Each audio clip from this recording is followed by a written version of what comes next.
Welcome to episode 16 of the AmericanNoise podcast, hosted by yours truly, Andrew Stiles. And today on this episode, we're going to hammer all of the latter three games in the week, mainly because the Sunday games were very similar, almost identical, except for the fact that the winning team scored 29 points in one game and 39 in the other. The losing teams both scored 9 in each of the Sunday games. And to be honest, the Saturday afternoon game was rather It wasn't bad, it was just mediocre, and it was pretty simple. In the first of these games, the second in the week, and Game 10 of the XFL season, the first in double digits, was between the Dallas Renegades and Seattle Dragons. The offenses were pretty even when it came to yards, offensive plays, yards per play, but the real key difference was the fact that Dallas may have found their key to success. Their key to success is one Cameron Artis-Payne. Basically, if you let him run, he will destroy defenses for you all the day long. Which is weird because Dallas was supposed to be this air raid offense that threw a million times a game, and they tried that in the first quarter and it backfired. They went for Artis-Payne in the second quarter as their main offensive weapon, and they came back to win the game. So it seems pretty easy what to do there. I mean, the Renegades with 3 rushing touchdowns. There were no passing touchdowns this game. There were 5 touchdowns, and all of them came on the ground. Also, none of the teams had an extra point. Another interesting stat line. Dallas would also suffer 3 turnovers. That's just become their main issue, is the turnover battle and the fact that they are getting destroyed every week in it. And they must clean that up if they're going to go against Houston, which, despite in this case, the 6th best scoring defense in the league, 3rd worst, they can get you with the interceptions at just the perfect time. It happened in St. Louis. It happened in Tampa. It could happen again in Week 4 in Dallas. We'll see how that goes. But anyway, Dallas would be getting the ball first. Their drive would just stall at the Dallas 21. It was a 3-and-out after 2 5-yard penalties. Seattle would get the ball, and they would not waste any time. Just a few plays later, Silvers finds Prohl for 21 yards. Prohl has become the main catcher of the Seattle Dragons. He would snag one for 21 yards and the 6 points. And another issue with Seattle is, while Silvers had a decent first half, he would crumble the second half, and there's been talk that he will be benched. It probably won't happen this week. I don't think we see B.J. Daniels yet, unless it gets really, really dicey next game, which, considering they're at Seattle, it has a tendency to do that. Seattle's home field is absolute nightmare to play in for a road team, it looks like. But it's not like Seattle was bad. I mean, 53% conversion on 3rd down. But they just simply were not the better team throughout the entire game. Again, Prohl with 81 yards receiving, with 5 receptions, and that 1 touchdown. He has become the main receiver in Seattle. On the other hand, the main catcher in Dallas is Proam, the tight end, who is over 6 feet and 6 inches and will just bully away any and all cornerbacks and linebackers who even have a hope of bringing him down. Dallas answered for an honestly pretty impressive score. This is probably their best offensive possession in full pass mode. It took them 13 plays to reach the end zone and 6.5 minutes, but by the end of the first quarter, Jones had thrown a short pass to Nagel, who's become one of the main pass catchers, for 12 yards and the 6 points. And they would have missed a 2-pointer just like Seattle did on their first possession. Dallas has become an interesting situation. The main 2 pass catchers that were expected entering the season were Jeff Badette and Jazz Ferguson.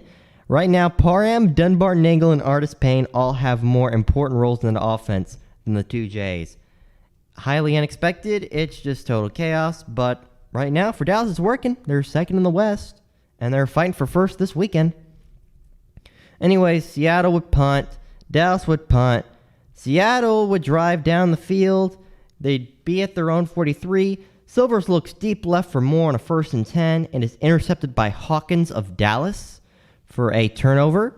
Dallas would get the ball at their own 40, and On a 1st and 10 at the Seattle 29, they're driving to territory, and they've had a Vipers-like issue. They get that good drive going, and they get picked off or just have some random turnover.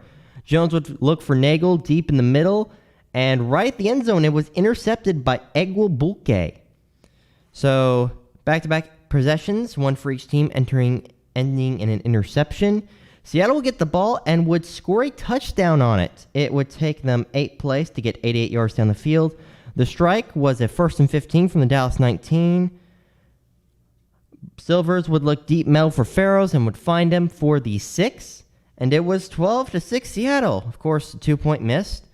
Even though all the teams wished the 2-pointers this week, the conversion rate didn't get any better. In fact, it got worse, it looks like.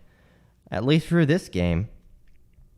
Anyways, Dallas would get the ball. They get with 54 seconds left, and they get picked off. Jones is looking for a bet at the expected top receiver of the team, which he most certainly is not anymore. It was intercepted by Stribling deep in Seattle territory. That was 2 interceptions by Jones in the first quarter, and first half, and at that point, you're starting to think, this Dallas offense, they're not going to live up to it. They've choked, just like the Vipers were expected to win the East. They've choked. That brings up another interesting point. Dallas and Houston were the favorites in the West, and they've actually lived up to the role. Tampa and New York were the favorites in the East, and St. Louis was the big underdog. Boy, they got that totally opposite. Though Seattle is the worst in the West in the betting odds, and they're the worst in the West right now, so you get half wrong, you get half right. What you get wrong, you get awfully wrong, and what you get right, you get perfect. Anyway, Seattle just kneels on it. They would get the ball to start the second half.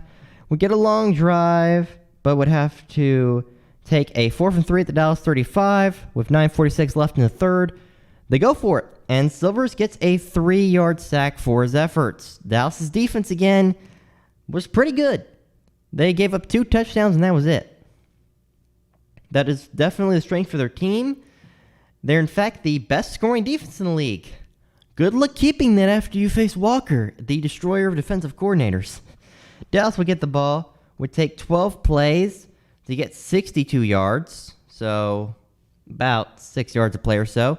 But Jones would find Parham for 10 yards on a 2nd and 7, and the touchdown. The tight end, the supersized pass catcher, bullies his way into the end zone, and it ties it up 12-all. Of course, the 2-pointer is unsuccessful. It stays a tie game with 4 minutes left in the third quarter. Seattle gets the ball in 3s and outs. Dallas gets the ball back, and the goal is simple. In Artis Payne we trust. He already had a bunch of moves in the last possession. Had a 6-yard run. Would get a catch for 16 yards out of the backfield. But this possession was the Artis Payne show. First, on a 1st and 10 at the Seattle 38, after Dallas had already gotten 1 first down on 2 Jones passes, gets an 11-yard rush, another 6-yard rush. Dunbar hits it for 3 yards. Artis Payne hits it for 15 yards, and they're down to the Seattle 3. Jones throws it to Dunbar at the flat, nothing doing. Artis Payne busts it in just a little bit, and then Artis Payne on 3rd and 1 gets stuffed at the right guard, right at the half-yard line. And in a weird situation, with 12:45 left in the game, Dallas went for the chip shot. McGinnis hits the 19-yard field goal, probably the shortest field goal in XFL history, to make it a 15-12 game. Seattle would do nothing with the football. They 3 and out. Dallas would get it back, and at their own 35, it's 3rd and 9 with 9 minutes left. Jones finds Parham for 65 yards. The tight end shows his muscle. It is the Parham and the House of Pain show. 65 yards and the touchdown. It is 21-12. Of course, conversion fails. But now Dallas has a commanding 9-point lead. Still 1 possession, many will remember. What does Seattle do with the football? They get to a 4 and 5 at the Dallas 27 with 5 minutes left. They have to go for it. They can't kick. And Silvers looks for his main man in Prawl, and he misses badly. Dallas gets the football. They run out the clock. They eventually take a 33-yard field goal with 47 seconds left. It's 24-12, and Seattle just flat runs out of time. It was the most methodical win by any team so far, I think. They found what they needed to do. They needed to just let Artis Payne run and Parham bully everyone with pass catching. They moved away from Jazz Ferguson and Jeff Badette, and it worked beautifully. And now Seattle is a team. You did well against DC in DC, which seems to have been quite a feat. But then you barely beat the Vipers at home. As we now have seen at this point, Quentin Flowers has abandoned the team. He's quit on him. And the locker room's a total mess, and the Vipers are the only winless team in the league. So that's not great of your only victory. And when Dallas found their footing, they got completely buried at home, and now they have to go on the road against St. Louis. Seattle's looking at a 1-3 hole early, and will probably miss the playoffs at this pace. They are not looking too good. LA is 1-2, and they look like a better team. So that puts Seattle at worst in the division. And after they play St. Louis, they got going against the road against Houston. Oh, Houston may still be defeated by then. So yeah, Seattle's looking at a 1-4 start and pretty much doomsday at this point. If you don't put in Daniels now, at least try him out, or Silvers doesn't get really good, it's going to be game over quick for Seattle, just like it's going to be game over for Tampa. Pretty much now that Flowers left, it is game over, I think, for Tampa. You can't expect more than 4 wins out of 7 games from a Flowers and Cornelius combination, especially the way it is now. The locker room morale, it's over. And Flowers is overrated, but he was your best QB. You're done. Anyways, at least they didn't get buried like 2 Eastern teams did get buried in these Sunday games. The Guardians and Defenders, who had played a Week 2 game, both were equally devastated. Of course, St. Louis has the big homecoming. The first professional football game in the city of St. Louis hosted in half a decade. Chants of Kroenke sucks fill the air as soon as the anthem ends. And what begins is a total and unending beatdown of New York that has left the team in shambles. McGloin is actually injured and is out after this game, which means either Williams or Perez is starting. Guardians fan base is secretly rejoicing in absolute happiness. And you know what? The Guardians actually got 307 yards to the Bellocks, 273. Not like that helped any. They got 1 touchdown, which is more than they did last week. They also got a field goal, so they got 9 more points against St. Louis, and they get against DC. I guess that's something. But they were just utterly buried. We're 2 of 10 on 3rd down versus 7 of 14 from the Battlehawks. Both had an equal number of punts, but very simply, even though they had 1 turnover, the note still stands. Despite what the stat sheet says, a pretty average game, and way more yards per play, 3.9 to 2.7, they were buried. Now, of course, I will say this. St. Louis was not as good as the score suggests. They got a lucky kickoff return TD. That was pretty much one of them. So that's not amazing. So you remove that, the score already goes down by at least 6 points, if not more. Of course, they could have scored on that drive and then have had better stats, but the point is that St. Louis was not world beaters. They defeated a weak team by 20 points. Congrats. Admittedly, Houston hasn't done that, so you can make the argument there. But I mean, DC beat this team by 27, and they just got buried by LA. Not exactly the best thing ever. I mean, even the Guardians could beat the Tampa by 20.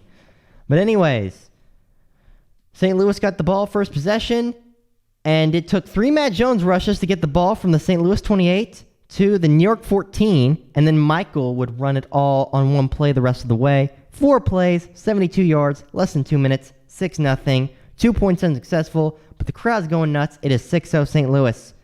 NY drives down the field, but they have to punt inside St. Louis territory. St. Louis has a long drive. In fact, they would go 10 plays, then a penalty, so 10 plays, then a false start, and then another 3 plays. So on the 14th play of the drive, they're at the New York 42, but it's a 4th and 2, and they have to punt the ball away. The previous play was a 3rd and 17. Tamu would get the ball deep right to Russell for 15 yards, but that was it. And New York gets the ball back. They actually drive down the field really well. to the St. Louis 35. McCrane hits a cannon shot 53 yards out. It is 6-3 St. Louis. New York's not done yet. We're actually in the second quarter, and things are looking decent. And then the wheels fall off. McCrane kicks the ball again. It's a nice kickoff. Mumphrey on the return looks one side. The entire coverage is blown, but the left side's clear. He laterals it to Powell, and Powell scampers 84 yards down the field for 6. It is the first ever return touchdown, whether kickoff or punt, not interception, so I guess not technically the first return total, but first special teams return touchdown in XFL history. St. Louis is up 12-3 after a 2-point miss, and the momentum is entirely shifted, and for the rest of the game, New York was at the mercy of the Battlehawks. They were just their slaves. 3 and out. St. Louis gets the ball back, drives down the field, takes a field goal.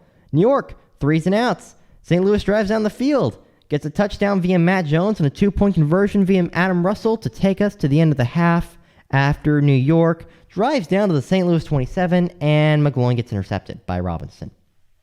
Only college player in the XFL, Robinson, by the way, in eligibility. And just like that, it is 23-3 St. Louis over NY. Nothing much happened in the second half. St. Louis would hit a couple of field goals. Russolino would hit a booming 58-yarder about 5 minutes into the third quarter, the longest field goal in XFL history. Perez would eventually answer with a touchdown to Duke, the only NY touchdown in the last 8 quarters, to make it 26-9. But near the end of the game, Russolino, with about a minute left, hits a 36-yarder to make it 29-9, which was the final score. That was pretty much it. St. Louis dominated the first half, and then everything slowed up in the second half. St. Louis just held on to that lead, let the crowd rally and enjoy football, and St. Louis basically would take the top spot in the East via what the Wildcats did to the Defenders. That was a shellacking. It was even worse than the St. Louis game because it was 30 points instead of 20. And not only that, St. Louis was favored by double digits. DC was favored by about 6. So it was a 36-point differential from what it was expected to be. And of course, some people probably put DC at like 20-point victors. So it was a total change of what was expected. Of course, Josh Johnson has become the man in LA, as he was always expected to be, but now he has showed that, hey, I can be a top 3 QB in this league, because Cordell might have just got bowled out of that spot after that game. Cordell would throw an amazing 4 interceptions. 4! The most by an XFL QB in history. Josh Johnson would throw 3 touchdowns in response for a 148 passer rating. Jones sat at a 20.7. Also of note, McBride had a nice 109-yard gain, and everybody's like, well, Spruce was epic. Spruce had no touchdowns and 75 yards, and he's hurt for week 4. McBride's definitely your top guy. Spruce may be hurt, but McBride can carry that team in pass catching, and you know what, so can Carter and Barnes. And if worse comes to worse, Elijah Hood may be back to run to carry the load off. He was hurt for this game, which even made the odds worse against LA. So maybe with him back next week, Elijah Hood, you can also fight the terror, the absolute insanity that is New York in MetLife. You've got a road to 2-2 right here. You've got a road to get to back to 500.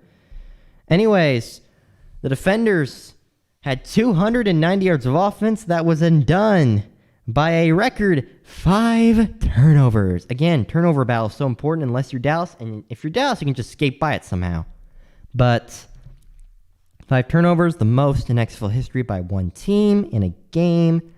Of course, also helped that you were 2 of 13 on third down. That won't backfire at all. That was total mess. Anyway, domination was quick and swift by LA. It took them less than 3 minutes to get a Johnson pass to McBride for the last 40 yards of a drive for 6 points. Just like that, it was 6-0 LA. DC would get the ball, and on the third play from scrimmage, Jones looks for Rogers, and he finds Springs instead. It is intercepted. LA would actually 3 and out on that. So DC gets the ball back. but they punt it away again after a drive stalls. LA punts again. DC on a 3rd and 9 from their own 16 are intercepted by Stevens. Cardell was looking for Rogers. It's the second interception by Cardell in the first quarter. And at the start of the second quarter, LA finishes the drive that started by the interception with a Rose rush into the end zone, and Carter would receive a pass to make it a 14-0 ball game. It wouldn't get any better for LA. 3 and out by DC. LA gets the ball back, 7 plays, 42 yards. They had a very short field to work with, and it's 20-0 via a 28-yard pass from Johnson to McBride. With 8:40 left in the first half, it is 20-0 LA. And it gets worse. 4th and 6 at the DC 45. Punt. It's muffed, actually. You would think that DC finally has a chance. And then Toko, the punt returner, recovers his own muffed punt. And the ball is actually... Oh, I'm sorry. I totally forgot. This wasn't a muffed punt return. This was a punt block. Oh, yes. It did get worse. 20-0. Blocked punt. Toko recovers it and gets it all the way to the DC 10. Fumbles it. Recovers it. Gets down to the 4 before being tackled. 2 plays. 2 Carter rushes. It's 26-0 LA. And it's 27-0 after a Rose rush.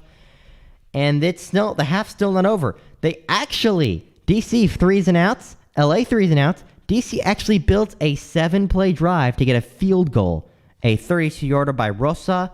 It is 27-3. Cardell saying, yeah, we got him. We've got him where we want him. We've got the momentum. We're going to come back. We're going to destroy him. We get the ball to start the half.